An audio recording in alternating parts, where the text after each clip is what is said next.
Bom dia, feliz sábado a todos. Para mim é uma alegria muito grande. Estou transbordando de alegria por estar aqui neste momento, porque esta é uma igreja que está no meu coração. Eu vejo aqui tantas pessoas que oraram por mim, e eu quero pedir a essas mesmas pessoas que orem neste momento para que Deus possa perdoar os meus pecados. E eu estarei orando para que a mensagem desta manhã possa achar lugar em nossos corações.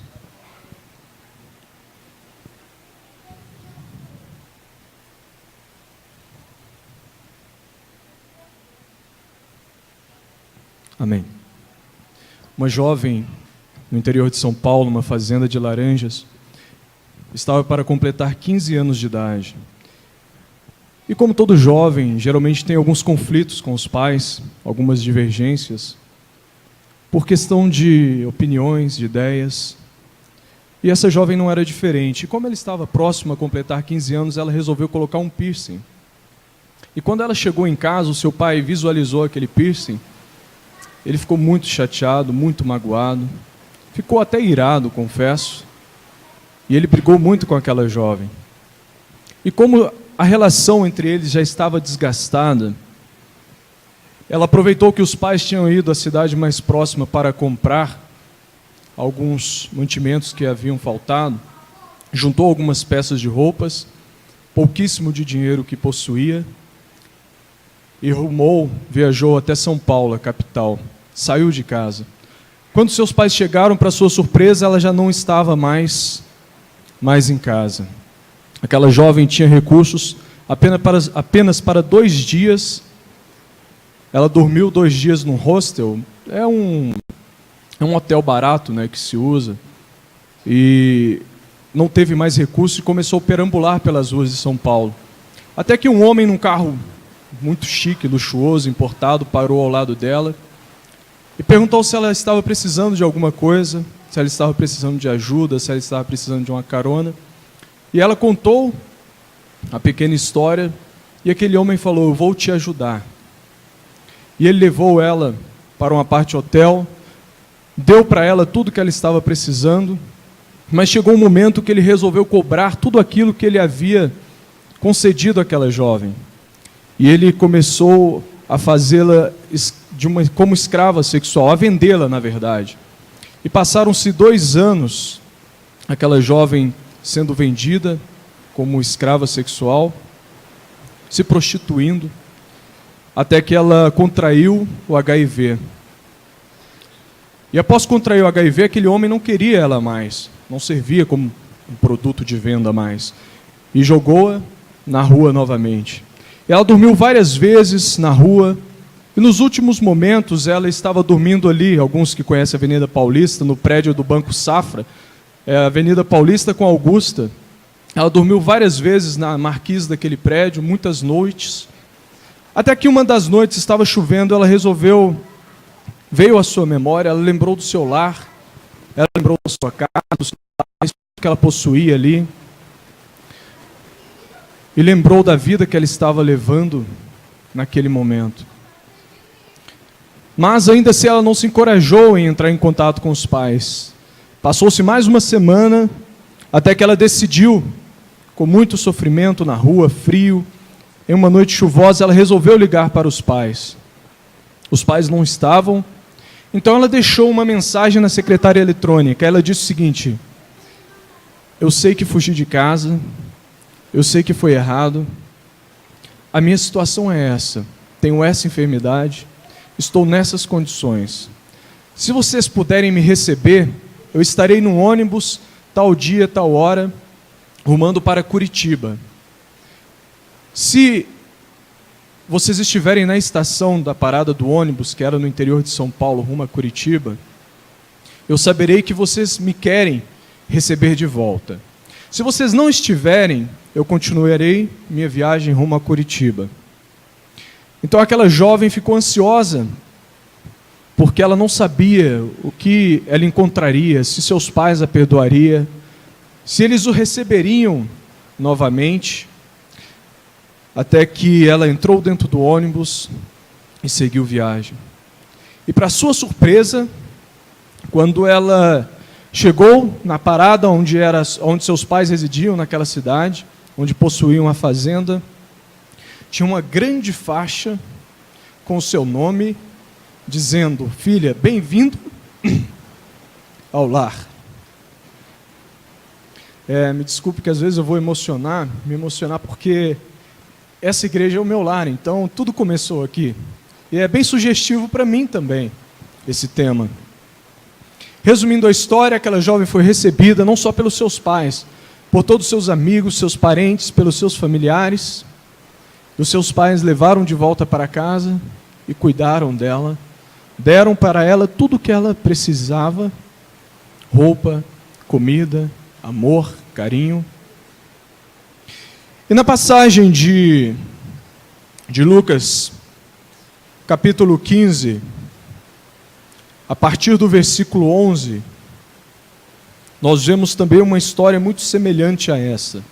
Um jovem rico que possuía tudo, mas ele não sentia prazer no seu lar. Ele sentia que era oprimido, que não tinha liberdade, que não podia fazer tudo aquilo que desejava, tudo aquilo que queria. Então um dia ele chegou ao seu pai e pediu para o seu pai a parte da herança que lhe cabia, que lhe era devido. Aquilo para um pai, até mesmo hoje, mas no passado era bem pior, era a morte, porque o filho só tinha direito à herança após a morte do pai. Então aquilo rasgou o coração do seu pai, mas o seu pai amava tanto aquele filho que repartiu ainda em vida a parte da herança que lhe cabia. Aquele jovem pegou toda aquela herança, gastou como nós conhecemos, usufruiu, fez muitos amigos. Após perder tudo, perdeu também todos os amigos. E nós sabemos que ele foi parar ali, não conseguiu emprego, foi parar num... Como que se chama aqui? Um chiqueiro, né? Como? Pocígua, né? Foi cuidar de porcos. E ali não tinha nem com que se alimentar. E da mesma forma como essa jovem, ele se lembrou do seu lar, da sua casa. Ao comer a mesma comida dos porcos, ele se lembrou que na sua casa os servos de seu pai comiam muito melhor. Então ele pensou: vou voltar para minha casa e vou pedir para que meu pai me receba como, não como filho, mas pelo menos como um de seus servos. E o interessante nós notarmos nessa passagem que esse jovem, ele via o mundo como algo deslumbrante, como uma realização. Ele achava que no mundo ele ia preencher todos os vazios que ele possuía, que ele ia ter paz, alegria, que ele ia desfrutar de muita felicidade, de muito prazer. E é justamente assim que Satanás ele descreve o mundo para nós. Conta-se uma história de um político. Ele foi à porta do céu e o anjo apresentou para ele o céu. Olha, o céu é isso aqui, aquele verde lindo, aquelas árvores lindas, aquela paz, aquela tranquilidade. Mas antes de você entrar no céu, você vai descer até o inferno para ver como que é lá. Você tem que fazer a sua escolha. Então aquele político desceu até o inferno, aí abriu o elevador, tinha aqueles bares bonitos, os seus amigos políticos tudo lá, as mulheres sentadas no seu colo. E aí o diabo já veio servindo uma bebida para ele na saída do elevador. E ele ficou lá um bom tempo, mesmo período que ficou no céu. Aí ele subiu novamente o elevador para o céu. E ele disse: olha, seu anjo, eu gostei aqui do céu, o céu é bonito, é legal, mas é que meus amigos estão todos lá embaixo, eu prefiro ir para lá. Aí o anjo perguntou para ele: você tem certeza? Não, eu tenho, eu gostei de lá, é bom, é animado, tem festa todo dia. Aquele homem desceu novamente no elevador. Quando as portas se abriram, aí era açoite, fogo. E ele pensou: uai, o que aconteceu? Dizendo ele para o diabo: é que ontem nós estávamos em campanha, hoje nós já vencemos a eleição, você nos elegeu. E é bem assim que o diabo faz, ele mostra o mundo desta forma, da forma mais bela, mais prazerosa possível. E muitas vezes nós elegemos o mundo. Mas, da mesma forma como aquela jovem, o jovem rico também descobriu que não era dessa forma, como o político descobriu. Mas o interessante, nós notarmos na história desse jovem, que ele tinha receio do seu pai não aceitá-lo. Mas ele não tinha opção, ele não tinha escolha, ele estava passando fome. E resolveu ir a si mesmo. E a palavra de Deus nos revela que todos os dias o seu pai o esperava na porta de casa, olhava para o caminho para ver se o encontrava. E nada, dia após dia se passaram, até que um dia o seu pai, na porta de sua casa, o avistou de longe. E a mesma palavra do Senhor nos revela que aquele pai não esperou o filho vir até a ele. Ele fez o que? Ele saiu correndo e foi de encontro ao filho. Mas o seu filho estava cuidando de porcos, não tinha com o que vestir, não tomava banho. Nós podemos imaginar a situação que aquele filho se encontrava, sujo, maltrapilho, rasgado, fedorento. E a primeira coisa que o seu pai fez foi o quê? O abraçou e o beijou. Eu quero dizer para você, nesta manhã, que não importa o que o pecado tenha feito com você, não importa o quanto Satanás tenha te atolado no fundo do pecado, do poço, do lamaçal do pecado, não importa como você venha. Cristo, Ele não te espera você nem chegar aqui à porta da igreja.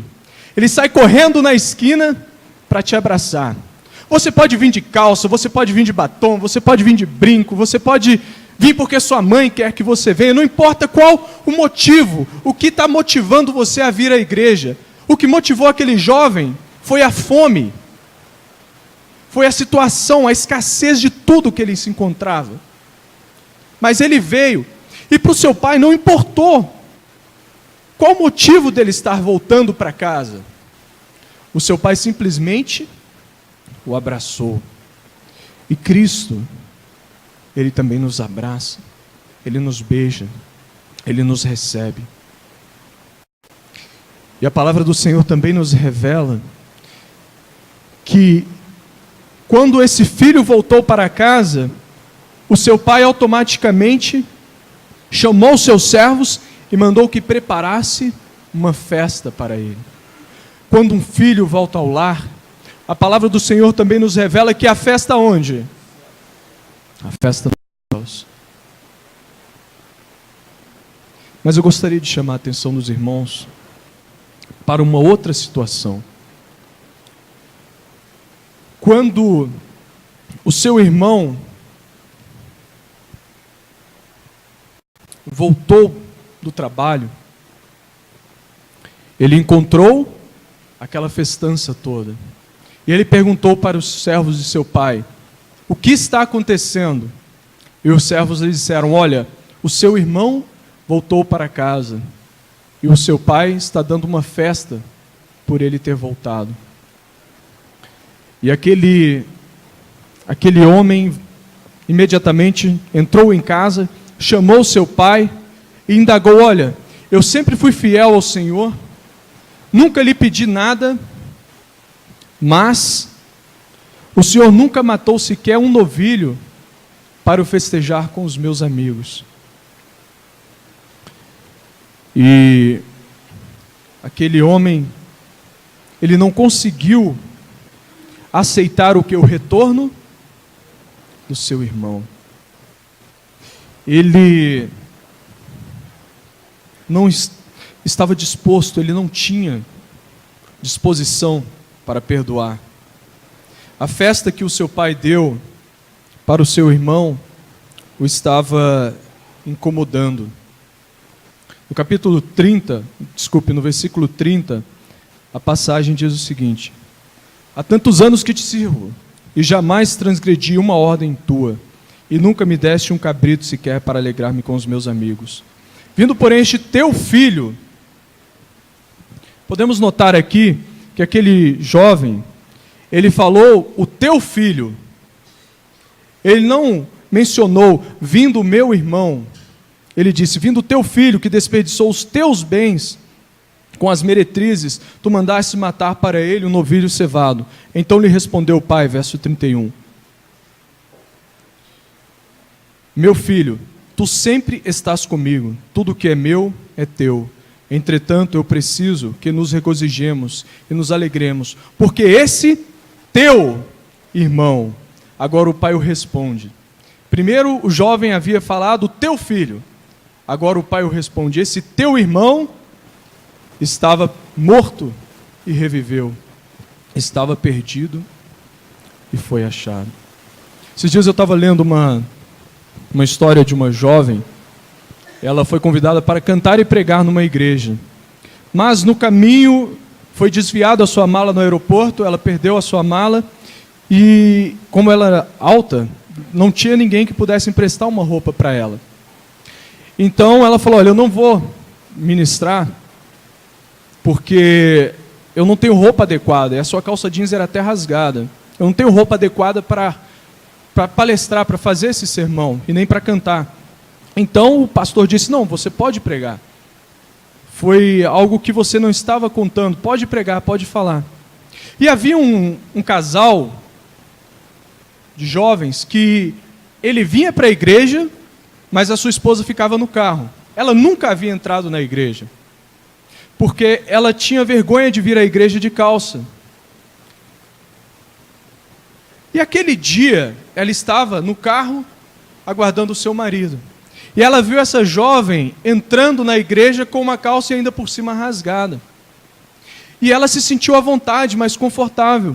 E naquele dia, ela resolveu entrar na igreja. E para sua surpresa, aquela jovem com calça rasgada estava onde? Na frente, pregando. E a partir daquele momento, ela passou a ir todos os sábados e hoje ela está batizada na igreja. Às vezes nós não compreendemos a maneira que Deus usa. Às vezes nós não compreendemos a motivação que Deus usa para trazer a pessoa até a igreja. E muitas vezes nós não aceitamos também a maneira que Deus usa. Como aquele jovem rico, o irmão do jovem rico também não havia aceitado. Porque ele achava que o sentimento de autojustiça, o sentimento por ele andar nas normas, por ele seguir as leis de Deus, podia comprar o favor do Pai. Mas nós sabemos que nós podemos dar a nossa vida, mas se não houver o quê? O amor, de nada vale. A palavra de Deus nos revela, no capítulo 13 de Coríntios, fala sobre o amor. E lá no último versículo fala o seguinte, há 3 delas são mais importantes, a fé, a caridade e o amor. Mas a maior delas é o amor. Aquele jovem, ele fazia a coisa certa pela motivação errada. Às vezes nós podemos também estar fazendo a coisa certa, mas a motivação é errada. A única coisa que nós conseguimos ver é o exterior. E eu não nos julgo, porque o profeta Samuel também, ele julgou o exterior. Quando Deus convidou ele para ir lá ungir o novo rei, a primeira pessoa que ele viu, ele falou, é esse o ungido do Senhor? Mas Deus disse para ele, não. E assim sucessivamente todos os filhos, todos os irmãos de Davi. Até que quando ele viu Davi, mandou chamá-lo, aí ele olhou, e Deus disse para ele, Deus não vê como não vê o homem, Deus vê o coração. Para minha surpresa, eu contratei uma menina, ela é toda tatuada lá na empresa, toda tatuada, tem tatuagem para tudo quanto é lado. E eu confesso para vocês que eu julguei aquela jovem. Eu achava que ela era uma roqueira, uma metalheira, uma pessoa que... todos os dias a gente faz oração na igreja de manhã, na empresa de manhã antes de começar o trabalho. E um dia aquela jovem pediu para orar. Todo dia a gente escolhe uma pessoa para orar. E ela pediu para orar. E ela fez uma oração tão bonita, eu até comentei ontem lá em casa, que eu aprendi a orar com ela. Porque a oração dela foi só de gratidão, só agradecimento. Ela só agradecia. E eu convidei ela para ir na igreja, ela falou, não, eu quero sim. Aí, quando foi 8 horas da manhã, ela me mandou o WhatsApp, olha, pode passar que eu já estou pronto. E ela foi na igreja, continua estudando.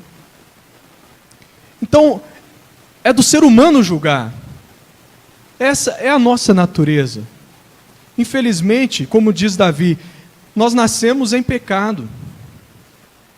Mas o desejo de Deus é que nós possamos ser diferentes. Havia um casal, eles tinham uma casa bonita, com janelas laterais, bem iluminadas. Aí, todas as manhãs eles sentavam na mesa para tomar café. E mudou-se um vizinho para a casa do lado.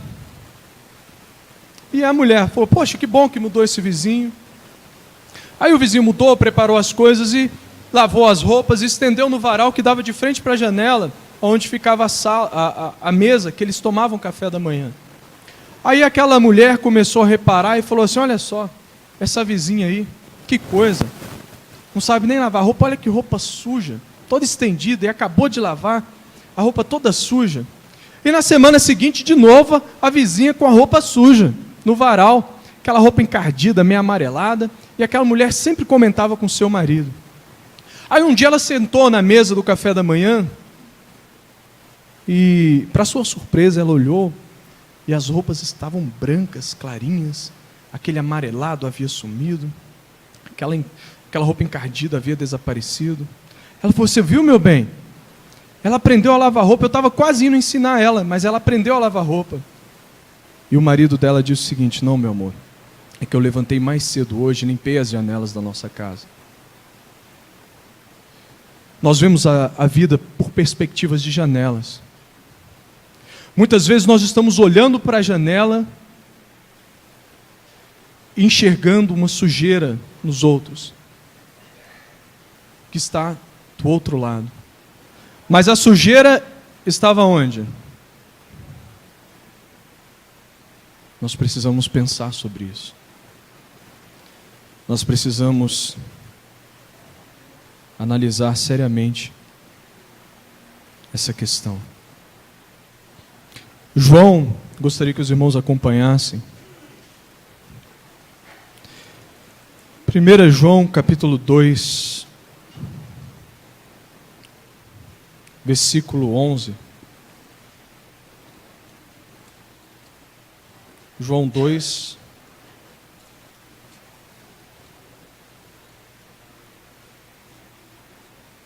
Quem achou poderia ler para mim, por gentileza? Isto. 2:11. Aquele, porém, que odeia seu irmão, está nas trevas, e anda nas trevas, não sabe para onde vai, porque as trevas lhe cegaram os olhos. Obrigado. Aquele que odeia o seu irmão está nas trevas, porque as trevas o cegaram os olhos. Irmãos, muitas vezes estamos cegos, não conseguimos enxergar a nossa situação. Nós estamos embriagados. Estou fazendo bastante ilustração porque eu estou resumindo para a gente ganhar tempo, porque o nosso tempo é curto. Então vou usar as ilustrações para a gente compreender melhor. Haviam 2 fazendeiros, e os 2 moravam de um lado do rio e a cidade ficava do outro lado do rio. Aqueles 2 combinaram um dia de ir tratar de negócios do outro lado, na cidade. Pegaram seu barco de manhã bem cedo, remaram, amarraram na árvore e foram cuidar dos seus negócios. À tarde foram para o bar, beberam, encontraram os amigos, conversaram. À noite, voltando para casa, entraram no barco e começaram a remar. E remava, e remava, e remava. E um falava para o outro, mas nós não chega nunca. E os 2 bêbados, embriagados. à noite, escuro, e eles continuam remando. Até que o dia clareou, e eles olharam para trás e perceberam que não haviam desatado o nó que fizeram na árvore ali, que amarraram o barco na corda. E muitas vezes nós estamos assim, nós não progredimos na nossa vida cristã, porque estamos tão embriagados, tão cegos, que remamos, mas não conseguimos enxergar aquele nó que está nos prendendo. O nó que prendia os discípulos, o nó que prendeu a igreja de Deus, que a impedia de avançar, era o quê? A falta de amor. Quando Jesus se reuniu após ressuscitar, o que eles precisaram fazer? Eles precisaram se unir, conversar, se entender, dialogar, um compreender a falha do outro, a necessidade do outro, para que o amor mútuo pudesse ali prevalecer e assim a obra de Cristo avançar.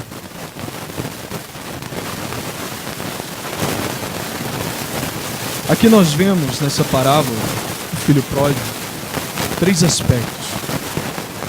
O primeiro aspecto é o aspecto da rejeição do lar. A primeira coisa que aquele jovem fez foi rejeitar o seu lar. O segundo aspecto foi a volta ao lar. E o terceiro aspecto é a recepção que ele recebeu na chegada ao lar. Ele foi por um motivo, mas ficou por outro completamente diferente. Ele percebeu o amor que seu pai possuía por ele. Ele percebeu o tempo que ele havia desperdiçado no mundo. E ele resolveu definitivamente fazer aquilo que o pai desejava que ele fizesse. Aqui nós vemos que a figura central dessa parábola não é o filho. A figura central dessa parábola é o pai. Ele foi citado 12 vezes o nome do pai e apenas 6 vezes o nome do filho, e mais 2 vezes o nome do pai indiretamente nessa passagem.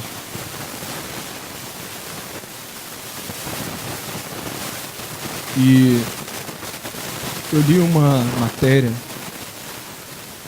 essa semana essa semana não, dias atrás, eu acredito que chocou a todos aqui presentes, todos presenciaram, todos leram, todos assistiram, todos viram, daquele sírio que perdeu os 2 filhos e um deles ficou ali morto. Tiraram uma foto na areia da praia, aquele bebê de cara para o chão. Quem é pai pode compreender a sensação de ver aquela foto. E na entrevista daquele pai, ele dizia o seguinte: eu vi o meu filho escapar das minhas mãos e eu não pude fazer nada.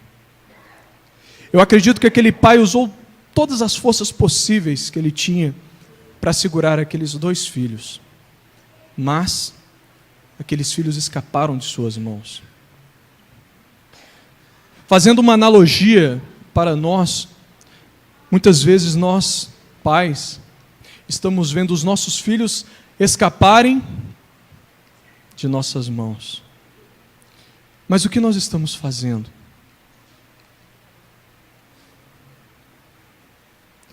Uma mãe, numa vigília, numa igreja do Rio, ela pediu: olha, meu filho nasceu na igreja, meu filho cresceu na igreja, e meu filho agora se tornou um homossexual. Ele agora faz ponto na Avenida Vieira Couto, em Ipanema, e ele é um travesti. Eu vou usar esse termo que eu talvez não conheça outro. E eu estou aqui na igreja, neste momento, nessa vigília, porque eu preciso da oração pelo meu filho. Eu preciso que vocês orem pelo meu filho, porque eu não suporto mais ver meu filho nessa situação. Aí, em determinado momento daquela vigília, todo mundo se ajoelhou para orar, e o pastor do lado entregou o microfone para um jovem, e aquele jovem começou a orar, e ele disse o seguinte: Senhor, vá nesse momento, agora, eu te peço, agora, não depois. O o Senhor está vendo a angústia dessa mãe, o sofrimento dessa mãe. Eu te peço, vá agora e busque o seu filho. Traga-o de volta.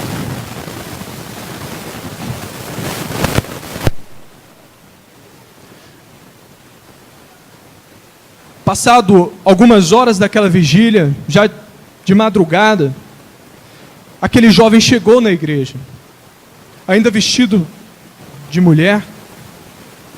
Ele chegou na igreja e, para sua surpresa, sua mãe perguntou: meu filho, você aqui? Ele falou: é. Eu não sei o que aconteceu, 1h da manhã eu comecei a passar mal, me senti mal e senti um desejo de vir na igreja. E, desculpe, ele falou para ela da situação. Aí a mãe dele perguntou assim: mas que hora que isso aconteceu? Aí ele disse: 1h da manhã. E foi justamente o horário que aquele jovem havia orado. Mas o pastor pensou consigo mesmo: que ousadia desse jovem orar dessa forma.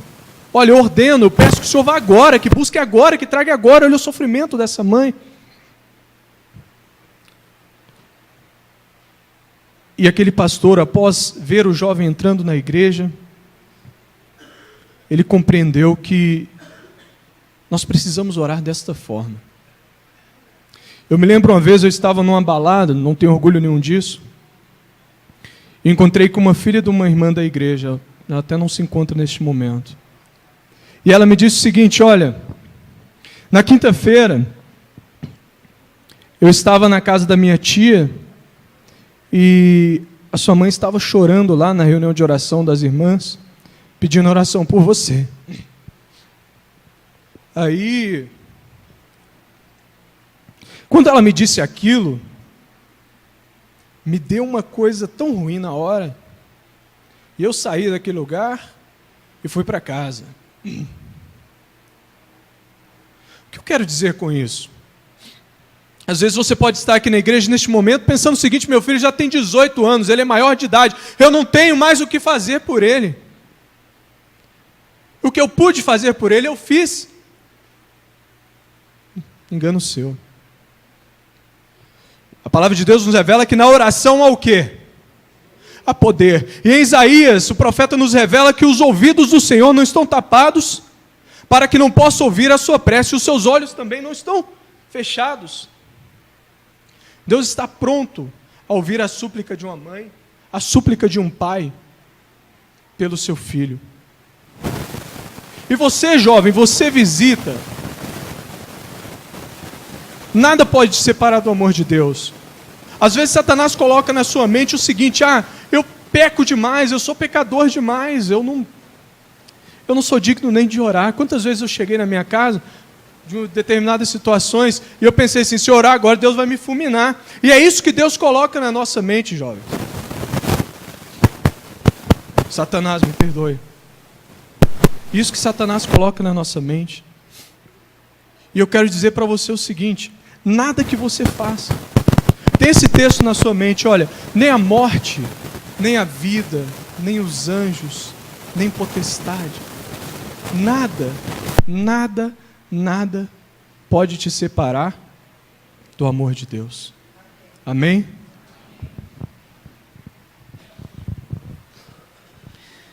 Que Deus